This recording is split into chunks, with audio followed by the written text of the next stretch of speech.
دنقل ماريم ورق موسب تمثلها بخمي مخنياتي وزي أرد أبلسكي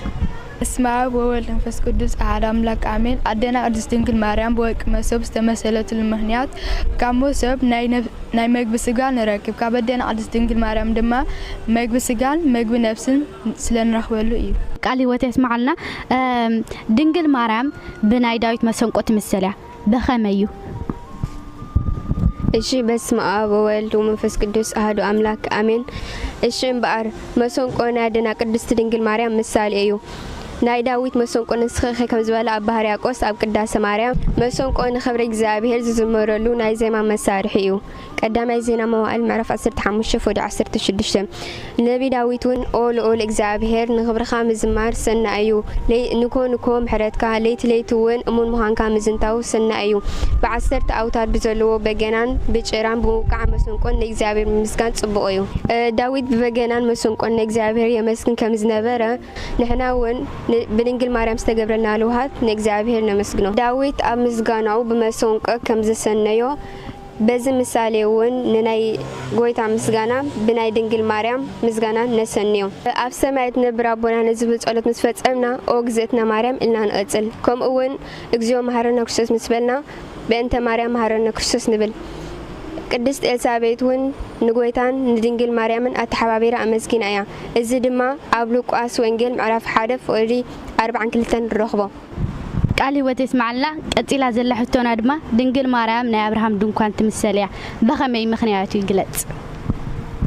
እሺ በስመ አብ ወወልድ ወመንፈስ ቅዱስ አሐዱ አምላክ አሜን አደና ቅድስት ድንግል ማርያም ብናይ አብርሃም ድንኳን ትምሰለሉ ምኽንያት ድንኳን አብርሃም ከም እንፈልጦ መዕረፊት ከም ዝኾነት አደና ቅድስት ድንግል ማርያም ድማ መዕረፊት እግዚአብሔር ስለ ዝኾነት እዩ እሺ ቃል ህይወት ይስማዓልና እሺ ባር ሕጂ ቀፂላት መጽሕቶ ድማ ድንግል ማርያም ብግራት ናይ አብርሃም ትምሰል እያ በኸመይ ምኽንያት ይብዚ አረድ እቲ ምስጢርስ እንታይ እዩ በስመ አብ ወወልድ ወመንፈስ ቅዱስ አሐዱ አምላክ አሜን እሺ አዴና ቅድስት ድንግል ማርያም ብግራት ናይ አብርሃም እንትምሰለሉ ምኽንያት እዚ ግራት ናይ አብርሃም ክልተ ነገራት ነይርዋ በታሕታ መቃብር ብላዕላ ድማ ትሕረስ ግራት ስለዚ ግራት ከይንብላ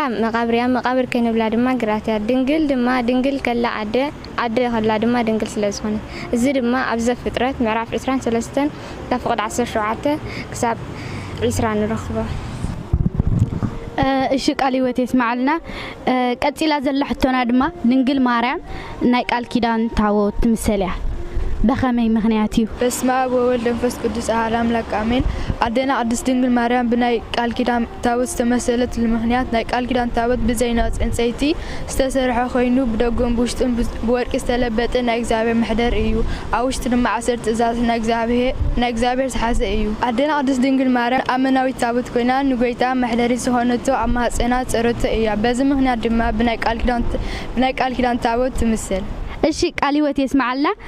ቀፂላት መንዝ ዘለሕቶና ድማ ድንግል ማርያም ሓረግ ቅልጽ ሳቢቅ ትምሰል እያ በኸመይ ምኽንያት አረድ በስመ አብ ወወልድ ወመንፈስ ቅዱስ አሐዱ አምላክ አሜን ኣብ ዘፍጥረት ምዕራፍ 22 ፍቅዲ 9 ክሳብ 13 እንተዳ ተመልኪትና ኣብዚ ይስሐቅ ናይ አዳምን ዘርኡን እትበጊዕ ኻኒ ናይ ክርስቶስ ምሳሌ እዮም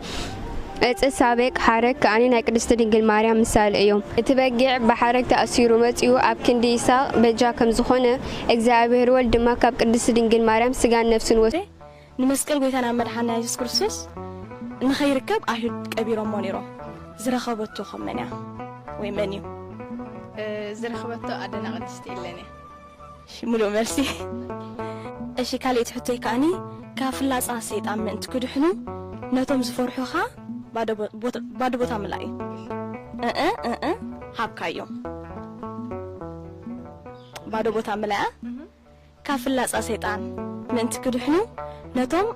ዝፈርሑኻ ሃብካዮም ሰንደቅ ዓላማ ሃብካዮም ምልእቲ መልሲ ሰንደቅ ዓላማ ሃብካዮም ኣብ መዝሙር 60 ፍቅዲ 4 ካብ ፍላጻ ሰይጣን ምእንቲ ክድሕኑ ነቶም ዝፈርሑኻ ሰንደቅ ዓላማ ሃብካዮም ምልእቲ መልሲ ቴንክ ዩ እሺ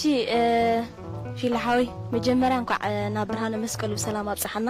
አሜን እንኳዕ ሰላም ኣብፅሓና ሃራይ ከም ተቐዲመ ዝበልኩኻ ብምኽንያት በዓል መስቀል ሓንቲ ሕቶ ሓተከ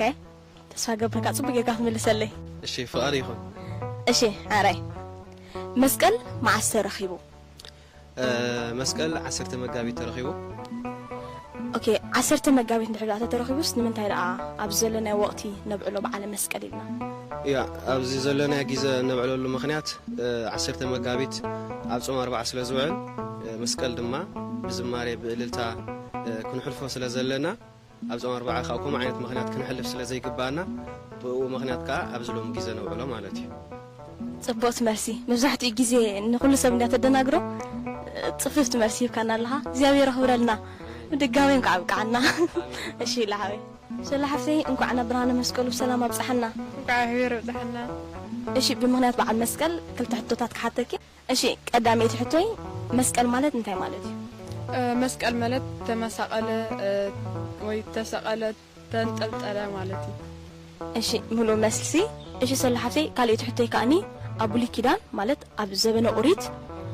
መስቀል ናይ ገበነኛታት መቕፅዒ እዩ ነይሩ ጅምስ ጎይታና መድሓናን ኢየሱስ ክርስቶስ ብየማኑ ብጸጋሙን ዝተሰቕሉ ከዓ ገበነኛታት እዮም ነይሮም ጎይታና መድሓናን ኢየሱስ ክርስቶስ ንምንታይ ኣብ መስቀል ተሰቒሉ ከም ዝበልክዮ በተሓሳስባ ናይ ይሁድ ናይ መቕፅዒ ገላትል ፀኒሕቲ እዚ ድማ ንዓና ብሰንኪ ሓጢኣትና ብሰንኪ መርገምና እዩ ደኣ ተሰቒሉ እምበር ጎይታና መድሓኒ ኢየሱስ ክርስቶስ ገበን ሓጢኣት ሃልይዎ ኣይኮነን ማለት እዩ እሺ ሰላሓፍተይ ካብ መፅሓፍ ቅዱስ ገለ ጥቕስ በለና ወይ ገለ ቃል በለና ኣብ ገላትያ ምዕራፍ 3 ፍቅዲ 13 ማለት እዩ ርጉም ዝኾነ ኣብ ዕንጨይቲ ይሰቐል ዝብል ጽሑፍ ኣሎ ማለት እዩ እዚ ድማ ብልክዕ ጎይታና መድሓኒ ኢየሱስ ክርስቶስ ከም ዝበልኩ ብገበና ብሓጢኣትና ኣብ ዕንጨይቲ ተሰቒሉ እዩ ማለት እዩ ግን ሓጢኣት ኣለዎ ርጉም ኮይኑ ግን ኣይኮነን ሙሉ መርሲ ብሓፈሻስ ጎይታና መድሓና ኢየሱስ ክርስቶስ ናትና ኣበሳ ናትና በደል ኣብ ነፍሱ ጽዒኑ እዩ ኣክናና እዩ ተሰቒልና ክናና እሜትና እምበር ንሱ ከምኡ ስለ ዝኾነ ኣይኮነን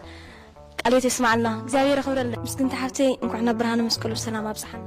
ኣሚን ሕብር የላፍተይ ቅንያታዊ ዳመት ከመይ ይገብር ኣሎ ኣምላክ ይመስገን ብጣዕሚ ጽቡቕ እሺ ብምኽንያት በዓል መስቀል ክልተ ሕቶታት ክሓተክ ሓራይ ቀዳመይቲ ሕቶ መስቀል ንዓና እንታይ